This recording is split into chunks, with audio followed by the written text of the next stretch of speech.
Back to back मला 2 पहिल्या अटेम्प्टमध्ये failure आलं की माझी UPSCची प्रिलिमच क्लिअर नाही झाली आणि तो माझ्यासाठी खूप मोठा सेटबॅक होता, कारण मला असं फेलियर कधी लाईफमध्ये भेटलं नव्हतं. कॉलेजमधनं पण मी बेस्ट आउटगोईंग स्टुडंट म्हणून अवॉर्ड भेटलेला. तर मला असं वाटतं की ह्याची रियालिटी बघितली पाहिजे, कारण हे मिरवणूक असेल, गुलाल असेल किंवा सत्कार असेल, ही खूप टेम्पररी गोष्ट आहे आणि त्याच्यापेक्षा जे काही सक्सेसफुल टॉपर्स आहेत किंवा त्यांच्या क्वालिटीज काय होत्या, त्यामुळे ते सक्सेसफुल झाले, ते लोकांनी बघितल्या पाहिजेत आणि त्या स्वतःच्या डेव्हलप करायचा प्रयत्न केला पाहिजे. प्रत्येकाच्या क्षमता वेगळ्या असतात आणि जर तुम्ही तुमचे रिझल्ट कसे येतात, म्हणजे 3-4 जर अटेम्प्ट तुम्ही दिले तर त्यात तुमचे रिझल्ट कसे आहेत हे पण तुम्ही रियालिटी चेक ठेवला पाहिजे. सोबतच तुम्ही प्लॅन बी तुमचा काय आहे, तुमच्या फॅमिलीची इकॉनॉमिक किंवा आर्थिक परिस्थिती कशी आहे, तुमची स्वतःची मेंटल आणि फिजिकल हेल्थ कशी आहे, हे सगळे ऍस्पेक्ट जे आहेत ते तुम्ही कन्सिडरेशन मध्ये घेऊन तुम्ही इंडिव्हिज्युअलने ठरवलं पाहिजे की किती अटेम्प्ट द्यायचे.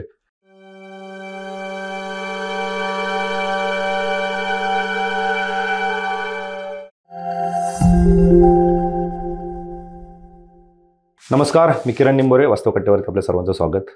राज्यसेवा 2022ची निवड यादी लागली आणि त्या निवड यादीमध्ये 70व्या क्रमांकाने निवड झालेले भूषण कदम सर आपल्या सोबत आहेत. सर, वास्तव कट्ट्यावरती आपलं स्वागत. खूपच मी आभार मानतो वास्तव कट्ट्याचे की त्यांनी मला ही संधी दिली तर मला माझं एक्सप्रेशन मांडण्याची. नक्कीच. सरांविषयी सांगायचं झालं तर सरांचा UPSC आणि MPSC असा दुहेरी अभ्यास आहे. सर UPSCची तयारी करत होते, MPSCकडे वळले आणि दुसऱ्याच अटेम्प्टमध्ये त्यांनी 70वी रँक गाठलेली आहे. सरांना क्लास 1 ही पोस्ट मिळणार आहे. आता पोस्ट कुठली मिळेल ते आत्ता सांगू शकत नाही, परंतु क्लास 1 ही पोस्ट त्यांची फिक्स झालेली आहे. एकंदरीत UPSC आणि MPSC ह्या दोन्ही अभ्यासाची सांगड सरांनी कशी घातली आणि MPSCकडे वळल्यानंतर MPSC त्यांची स्ट्रॅटेजी कशी होती आणि त्यांना या यशापर्यंत जाण्यासाठी कशा पद्धतीने त्यांची स्ट्रॅटेजी आखवावी लागली आणि कशा पद्धतीने त्यांनी अभ्यास केला, नवीन विद्यार्थ्यांनी कशा पद्धतीने सुरुवात केली पाहिजे, या सगळ्या गोष्टींवरती सरांकडून आपण मार्गदर्शन घेणार आहोत. सर, खरं तर तुमचं पुन्हा एकदा अभिनंदन. खूप खूप धन्यवाद. तुम्ही UPSCची तयारी करत होतात? Yes sir. तुम्ही UPSCचे मला वाटतं 5 अटेम्प्ट दिले आणि हो सर, MPSCकडे वळलात. आज तुम्हाला क्लास 1 ही पोस्ट मिळते. हो. काय सांगाल, कशा पद्धतीने तुम्ही अभ्यासाची सुरुवात केली होती?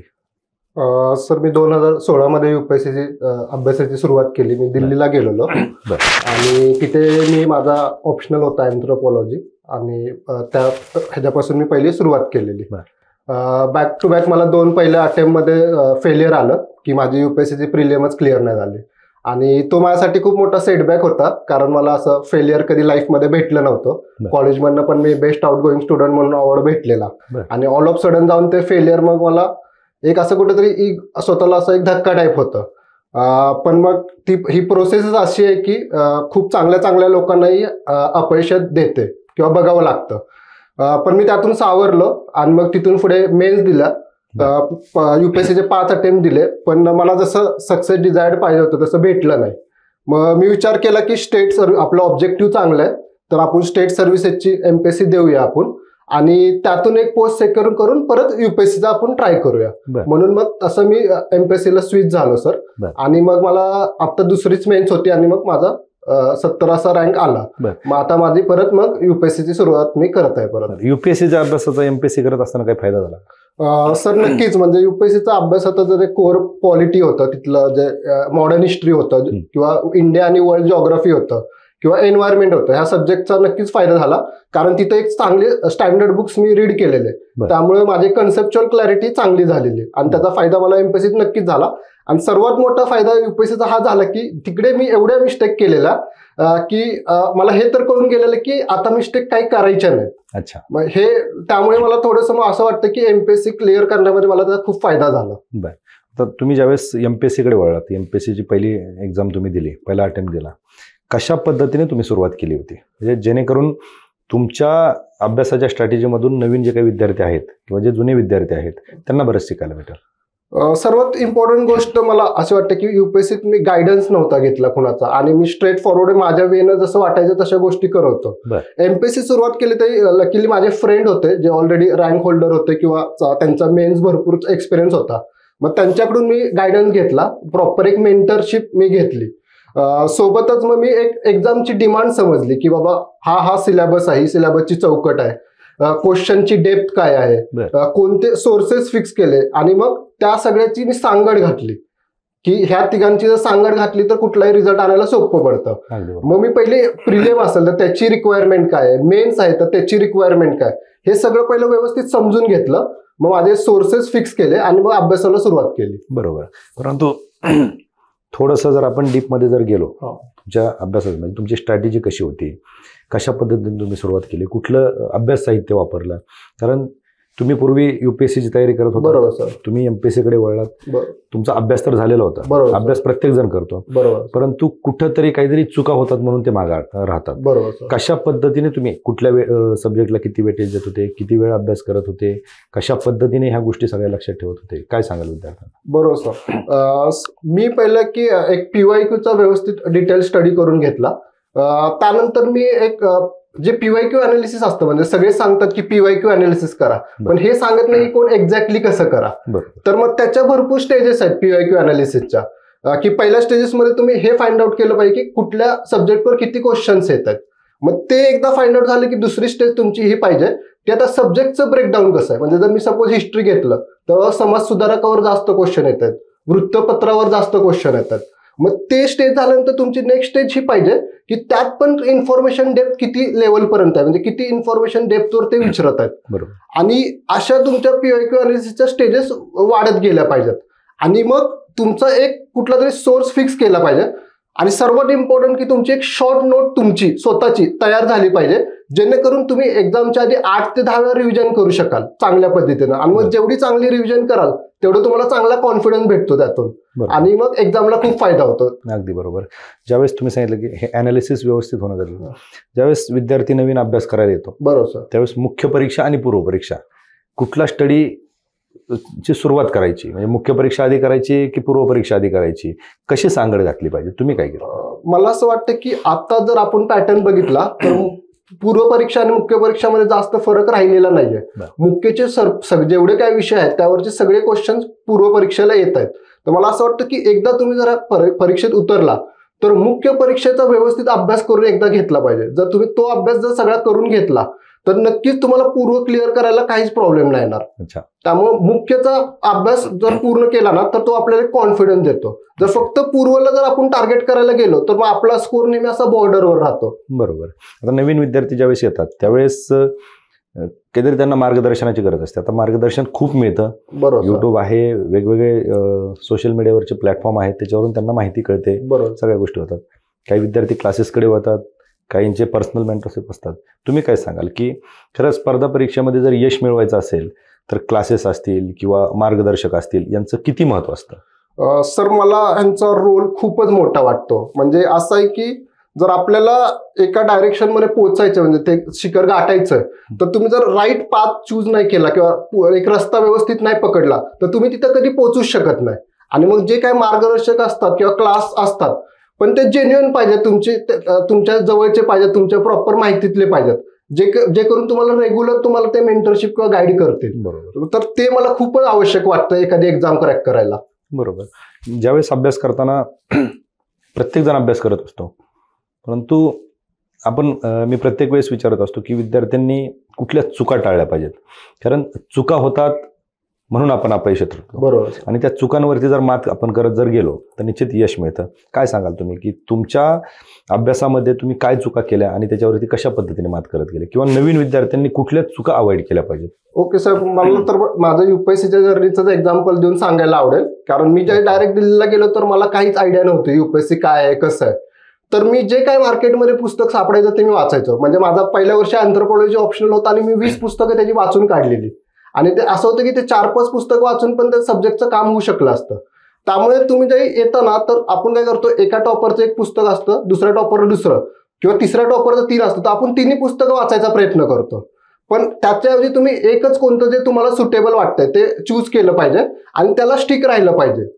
ही पहिली वाटतं. दुसरं म्हणजे की सर, आपण एक्झामची डिमांडच नाही समजत. म्हणजे आपण काय करतो की एक पहिल्या पेज पासून लास्ट पेज पर्यंत सरळ बुक वाचतो किंवा आपण फक्त अभ्यास करतो. त्या एक्झामला काय डिमांड आहे त्या एक्झामची, की किती डेप्थ पर्यंत इन्फॉर्मेशनची गरज आहे, लॉजिक कसं डेव्हलप केलं पाहिजे, किंवा त्या एक्झाममध्ये काय अप्रोच पाहिजे, किंवा हे सगळ्या गोष्टी आपण समजूनच न घेता आपण एक्झाम क्षेत्र म्हणजे स्पर्धा परीक्षेत उतरो, त्यामुळे एक अपयश खूप येतं म्हणजे त्यामुळे. अगदी बरोबर. या खूप छोट्या छोट्या गोष्टी आहेत की ज्या तुम्ही आता त्या गोष्टींची वकाल केली. परंतु असं एक आपण अज्युम करू की एखादा कॅन्डिडेट आहे, नवीन अभ्यासाला सुरुवात करतोय, कशा पद्धतीने त्याला तुम्ही मार्गदर्शन कराल की सुरुवातीपासून यश मिळेपर्यंत त्याची स्ट्रॅटेजी कशी असली पाहिजे, काय सांगाल तुम्ही? मी तर पहिल्यांदा त्याला एक सांगेन की तू सिलेबस आहे तो आपला तोंड पाठ पाहिजे. की जर उद्या विचारलं की GS2 असेल किंवा कंबाईन कुठली परीक्षा असेल, ह्याचा 7वा नंबरचा पॉईंट काय, तर तो क्लिअर कुणालाही सांगता आला पाहिजे. 8वा नंबरचा पॉईंट काय, 3रा नंबरचा पॉईंट काय, तो जो आहे तो इथं आपल्या ब्रेनमध्ये तो जो सिलेबस आहे तो छापला गेला पाहिजे चांगला. त्यानंतर असं असतं की तुम्ही एखादा सब्जेक्ट वाचायला घेताय तर त्याचे एक चॅप्टर वाईज PYQ भेटतात. म्हणजे आपल्या इथं भरपूर PYQ अनालिसिसचे 21,000 क्वेश्चनचं पुस्तक आहे. मग तुम्ही चॅप्टर वाईज त्याचे PYQ पहिले बघून घ्या, त्या चॅप्टरची आयडिया घ्या, मग तो चॅप्टर तुम्ही वाचायला घ्या. मग एकदा तो चॅप्टर वाचायला घेतला ना की तुम्हाला PYQ आयडिया लागते की कुठल्या पॉईंटवर स्ट्रेस करायचं एक्झॅक्टली. आणि मग तो चॅप्टर वाचून झाल्यानंतर तुम्ही परत एकदा PYQ बघा. मग त्यानंतर तुम्ही एक करा की अजून एक त्या बुकची रिडिंग घ्या. असं तुमच्या 2 रिडिंग झाल्या आणि 2 वेळा PYQ बघून झाले की मग तुम्ही एक शॉर्ट नोट बनवायला घ्या. प्रॉपर काय डिमांड तुम्हाला समजून गेलेली असते, मग एक तुम्ही स्वतःची नोट बनवून घ्या. आणि मग ती नोट बनली की ती रेग्युलर रिव्हिजन जेवढी कराल तेवढा तुमचा कॉन्फिडन्स गेन होतो, तेवढे तुम्ही चांगल्या पद्धतीने पेपर सोडवू शकता. अगदी बरोबर. सर, हे जे स्ट्रॅटेजी आहे याच्यासोबत म्हणजे विद्यार्थ्यांनी कशा पद्धतीने आणि किती वेळा अभ्यास केला पाहिजे, काय स्ट्रॅटेजी असली पाहिजे त्यांची? मला असं वाटतं की आवर्सवर खूपच फोकस केला जातो की जे स्पर्धा परीक्षेत टॉपर्स येतात त्यांनी 14 तास अभ्यास केला. हे प्रॅक्टिकली ह्युमन बिंगला पॉसिबल नाहीये. त्यापेक्षा टार्गेट बेस्ड तुमचा अभ्यास असला पाहिजे की मी पेपर 2चे आज आहे की 2.1 आणि 2.2 असे 2 पॉईंट कव्हर केले आणि त्याच्यावर मागच्या आतापर्यंत आलेले काही 100 MCQs असतील, PYQ असतील, ते सॉल्व्ह केले आणि त्याचं इन डिटेल मी अनालिसिस केलं. तर आज मी हे टार्गेट अचीव्ह केलं, 1 वीकमध्ये मी एवढं टार्गेट अचीव्ह केलं. तर टार्गेट बेस्ड स्टडी करणं खूप गरजेचं आहे, रादर दॅन मी एवढा तास अभ्यास केला. आणि असं वाटतं की आपण स्टडी करताना ना पॅसिव्ह स्टडी खूप करतो. म्हणजे की पुस्तक घेतलं, वाचत चाललोय पेज आणि तसंच वाचून पुस्तक साईडला ठेवलं आणि दुसरं पुस्तक घेतलं. तर ऍक्टिव्ह स्टडी करणं खूप गरजेचं असतं. ऍक्टिव्ह स्टडीचा फायदा होतो की ती जे गोष्टी आहेत ना त्या लॉंग टर्म मध्ये आपल्या मेमरीमध्ये राहतात. मग ऍक्टिव्ह स्टडी कसं करायचं, एक पेज घेतलं तर तुम्ही ते पेजकडे न बघता फक्त आठवायचं की त्या पेजवरचं तुम्हाला काय काय आठवतं. जर सपोज त्यावर 10 फॅक्ट्स असतील तर तुम्हाला 6 फॅक्ट्स आठवल्या, तर मग बाकी 4 फॅक्ट्स कोणत्या नाही आठवल्या, मग त्या का नाही आठवल्या, त्यासाठी मी काय ट्रिक बनवू शकतो. मग मी त्याला सेपरेट नोट करू का, आणि त्याला मी सेपरेट नोट करून त्याला मल्टिपल टाइम्स मी रिवाइज करतो. म्हणजे असा ऍक्टिव्ह स्टडी आणि इंटरेस्ट घेऊन स्टडी करणं खूप गरजेचं असतं. त्याचा फायदा हाच होतो की तुम्हाला लॉंग टर्म मध्ये त्या गोष्टी लक्षात राहतात. तर हे केलं पाहिजे. मला असं वाटतं की मी एक पॅटर्न फाइंड आउट केलेला की कसं अनालिसिस केलं पाहिजे. तर मग तो सपोज हिस्ट्री आहे, म्हणजे मी एक GS1चा पेपर अनालिसिस केलेला की 13 पॉईंट आहेत हिस्ट्रीच्या पहिल्या पॉईंटमध्ये. तर मी 13 पॉईंटमध्ये लिहून घेतले सिलेबसचे आणि त्याच्यावर कुठला क्वेश्चन नंबर आलेला तर त्या समोर लिहून घेतला. मग त्यानंतर मी गोल केले की कुठले माझे क्वेश्चन चुकले. मग चुकल्यानंतर मी 2 सेक्शन केले की कुठले चुकायला नव्हते पाहिजे माझे, आणि कुठनं की आपण 150 पैकी 150 किंवा 100 पैकी 100 बरोबर येणं तर हे शक्य नसतं. पण मग काही चुकणं ऍक्सेप्टेड पण आहे, तर मग ते ठीक आहे. पण जे चुकायला नव्हते पाहिजे ते क्वेश्चन मी नोट डाऊन केले. मग असे किती क्वेश्चन होते, मग ते क्वेश्चन किती फाइंड आउट केल्यानंतर मी एक लिस्ट केलं की का चुकले. की माझ्याकडे इन्फॉर्मेशनचीच कमी होती, मी ओव्हर थिंकिंग केली, माझी त्याची कन्सेप्च्युअल क्लॅरिटी नव्हती, किंवा माझे तिथं रिव्हिजन नाही झाली नोट्स नसल्यामुळे. असे काही जे फॅक्टर असतील ते मी नोट डाऊन केले, किंवा कुठल्या पॉईंट्सवर मला फोकस करायची गरज आहे. तर असं जे काय असेल ते मी नोट डाऊन केलं आणि तो एक एक पॉईंट मी व्यवस्थित कव्हर करत गेलो आणि मग पूर्ण सब्जेक्टवर मी कमांड मिळवली. क्या बात आहे. निश्चितच अशा पद्धतीने जर विद्यार्थ्यांनी अभ्यास केला, निश्चित आपण चुकतोय कुठं आणि आपलं राहतोय कुठं हेही लक्षात येईल, आणि निश्चित यशाच्या जवळ जाण्यासाठी त्यांना ते फायदेशीर ठरेल. कारण सर माझं असं आहे की प्रिलियमचा पण जो काही सब पॉईंट असतील आणि मेनचे पण जेवढे काही सब पॉईंट असतील 4 सब्जेक्टचे, तर प्रत्येक सब पॉईंटवर माझी स्वतःची नोट आहे आणि त्याची सोबत एक मायक्रो नोट पण आहे. म्हणजे जर मी एखादी नोट 10 पानात बनवली असेल तर तिला मायक्रो नोट करून मी एका पानात पण केलं की लास्ट मोमेंटला तेवढं एकच पान वाचून जायचं. ओके. तर त्यामुळे प्रत्येकानं स्वतःची अशी तयार ठेवणं गरजेचं वाटतं मला, जेणेकरून रिव्हिजन खूप वाढतात. अगदी बरोबर. आता तुम्ही सांगता की पेपर चांगल्या पद्धतीने सोडू शकतो, परंतु कित्येक विद्यार्थी असे असतात की अभ्यास खूप असतो. बरोबर सर. परंतु तो परीक्षेचा काही 1-2 तासाचा जो कालावधी असतो, बरोबर सर, त्याच्यामध्ये गडबडून जातात. बरोबर सर. आणि बाहेर आल्याच्या नंतर कळतं की आपल्याला ही उत्तर येत होती, बरोबर. परंतु आपण चुका करून आलोय. बरोबर. काय सांगाल, तो 1 तासाचा किंवा 2 तासाचा जो पेपर असतो त्या वेळेमध्ये कसं नियोजन असलं पाहिजे विद्यार्थ्यांचं? सर, काही गोष्टींची क्लॅरिटी असणं खूप गरजेचं आहे एक्झामला जाण्याच्या आधी. कधी कसं होतं की भरपूर अभ्यास असतो, पण भरपूर तरी लोक आहेत ना, एक स्वतः बिलीफ करत नसतात, आणि ते बिलीफ कुठंतरी आणणं गरजेचं आहे. म्हणजे की जर तुम्हीच बिलीफ नाही केलं तर सोसायटी एनिवे तुमच्यावर बिलीफ नाही करत आहे.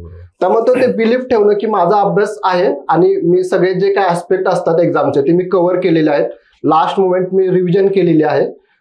जी काही ओव्हरऑल 1 वर्षाची प्रोसेस आहे, मी एक कन्सिस्टंट बसून अभ्यास केलेला आहे. ती डिसिप्लिन मी मेंटेन केलेली आहे, आणि मला फक्त आता जाऊन एक शांत डोकं ठेवून पेपर द्यायचा, आणि ह्यानं मला रिझल्ट येणार आहे. तर ती मेंटल टेम्परामेंट असते, त्याच्यावर पण इक्वली वर्क करणं खूप गरजेचं असतं. मग ती फक्त एक्झामच्या पिरियडला नाही येऊ शकत. त्याच्या आधी काही थोडा जो काही तुमचा स्टडीचा पार्ट असतो त्यामध्ये तुमचं मेडिटेशन असलं पाहिजे, तुमची फिजिकल एक्सरसाइज असली पाहिजे, आणि सोबतच मग एक कन्सिस्टंट अभ्यास आणि स्वतःबद्दलचा एक बिलीफ आणि तुमच्या प्रिपरेशनची एक क्लॅरिटी, हे सगळ्याचं जे आपण एकत्र करतो ते आपल्याला मॅनेज करणं इझी जातं. अगदी बरोबर. तुम्ही कशा पद्धतीने पेपर सोडवायचे? म्हणजे जसं की बऱ्याच विद्यार्थ्यांची स्ट्रॅटेजी असते, एक क्वेश्चन पाहायचा, गोल करायचा आन्सरला, बरोबर, किंवा काही टिक करून नंतर गोल करतात. तुम्ही कशा पद्धतीने करत होते आणि कसं माइंड शांत ठेवत होते? माइंड शांत मी तर आपण काय करायचं की जो आपला फेवरेट सब्जेक्ट असतो, जो कॉन्फिडंट आपल्याला फील होतो, त्या सब्जेक्ट पासून पेपर सॉल्व्ह करायला सुरुवात करायची. जर सपोज मला पॉलिटीमध्ये खूप कॉन्फिडन्स आहे की बाबा माझा स्ट्रॉंग पॉईंट आहे, तर मी तिथनं सुरुवात करणार. मग ते 15 क्वेश्चन सोडवले ना तर ते इझिली होऊन जातात मॅनेज. मग तिथून आपल्याला नॅचरली ते पेपरमध्ये मोमेंटम किंवा कॉन्फिडन्स गेन होतो की यार हे 15 क्वेश्चन आपल्याला जमले. मग तशी एखादी काय स्ट्रॅटेजी असली पाहिजे की तुम्हाला, नाहीतर मग आपल्याला जो अवघड वाटतो तिथून जर तो जर पहिला पार्ट आला तर तिथंच आपला कॉन्फिडन्स लो होऊन जातो. तर तसं असलं पाहिजे, मला असं जाणवतं. प्लस की कसं होतं की स्टार्टिंगला आपण एक्झामला जातो ना, तर आपला ब्रेन असतो ना तो अजून म्हणजे की ऍक्टिव्ह स्टेजमध्ये गेलेला नसतोय. तर मग एक क्वेश्चन सोडवायला घेतला ना तर तिथे मिस्टेक होण्याचे चान्सेस असतात. तर मला असं वाटतं की पहिले 30-40 क्वेश्चनचा एक सेट सोडून घेतला पाहिजे, आणि मग सर्कल करायला घेतले पाहिजे. असे 30 क्वेश्चनचे सेट करायचे आणि मग आपण सर्कल करायचे. ओके. त्या पद्धतीने विद्यार्थ्यांनी, आता प्रत्येकाची वेगवेगळी हे असते, स्ट्रॅटेजी असते, बरोबर, पद्धत असते, त्यानुसार ते करतीलच. परंतु तुम्ही ज्या काही गोष्टी सांगितल्या आणि त्याचा परिणाम म्हणजे तुमचं यश समोर दिसतंय. बरोबर. निश्चितच स्पर्धा परीक्षेमधला एक महत्वाचा टप्पा असतो मुलाखत. बरोबर सर. ज्यावेळेस मुलाखतीची तयारी विद्यार्थी करत असतात किंवा कॅन्डिडेट करत असतात, बरोबर, त्यावेळेस त्यांच्याकडे एक भीतीचं वातावरण असतं. ते घाबरत असतात. मुलाखतीला जाताना पण विद्यार्थी घाबरतात. बरोबर. काय सांगाल तुम्ही ती भीती दूर करण्यासाठी किंवा मुलाखती संदर्भात काय सांगाल? सर, मुलाखती म्हणजे की मलाही काय एवढा म्हणजे ऍव्हरेज स्कोर आलाय माझाही, पण मुलाखती संदर्भात हे क्लॅरिटी ठेवायचं की ते काय जे विचारणार आहेत ते तुमच्या लाईफ रिगार्डिंग विचारणार आहेत, जे काही तुम्ही लहानपणापासून करत आलाय. असं काय आउट ऑफ बॉक्स जाऊन किंवा काही विचारणार नाहीयेत. मग तुम्ही जे केले लहानपणापासून त्याच गोष्टी तुम्हाला तिथं एक्सप्रेस करायच्यात, काही वेगळं नाही. तर त्यामुळे ते आपण नॅचरली एक्सप्रेस करणार आहे. काही झालं तरी, म्हणजे अंडर प्रेशर जरी त्यांनी आपल्याला विचारलं तर ते आपल्याबद्दल विचारत आहे, त्यामुळे ते आपण व्यवस्थितच सांगणार आहे. त्यामुळे त्या क्लॅरिटीने गेलं पाहिजे की माझ्या पर्सनॅलिटी टेस्ट आहे आणि बाकी काही असं इन्फॉर्मेशन टेस्ट नाहीये ती. त्यामुळे जे काही आपली प्रोफाईल आहे त्याचा चांगला स्टडी केला पाहिजे, स्वतःच्या पर्सनॅलिटी बद्दल एक क्लॅरिटी ठेवली पाहिजे आणि इंटरव्ह्यूला गेलं पाहिजे. अगदी बरोबर. ज्यावेळेस आपण पाहतो की स्पर्धा परीक्षेकडे येणाऱ्यांचा ओढा खूप आहे. बरोबर. वास्तव कट्ट्यावरती आहोत. बरोबर सर. तुम्ही 5 वर्ष म्हणजे 5 अटेम्प्ट UPSC दिले, त्यानंतर तुम्ही स्पर्धा परीक्षेकडे आलात. तुम्ही खूप स्पर्धा विश्व पाहिलेलं आहे. बरोबर सर. तुमच्या एकंदरीत अनुभवावरून तुम्ही काय सांगाल वास्तव कट्ट्यावरती, की विद्यार्थ्यांनी कशा पद्धतीने आपल्याला स्वतःला जज केलं पाहिजे, कोणी या क्षेत्रात आलं पाहिजे, आपण कोणी आलं पाहिजे हे ठरवू शकत नाही, परंतु आल्याच्या नंतर आपण किती वर्ष या क्षेत्रात थांबलो पाहिजे आणि आपण हे करू शकतो का?